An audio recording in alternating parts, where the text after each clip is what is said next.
khỏi đi khỏi to mới đài công hiệp trong tà lan công tặng con to phương với đang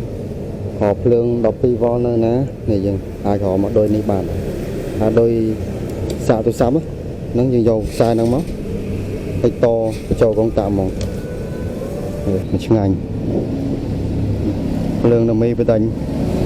nhập trong sai mặt sai ấy mà sạch lươi đang khỏi khỏi dương to rồi vậy con tạm bật bài lừa nha đó này em thưa con tạm bắt đăng này này chụp nhỉ chụp tôi đây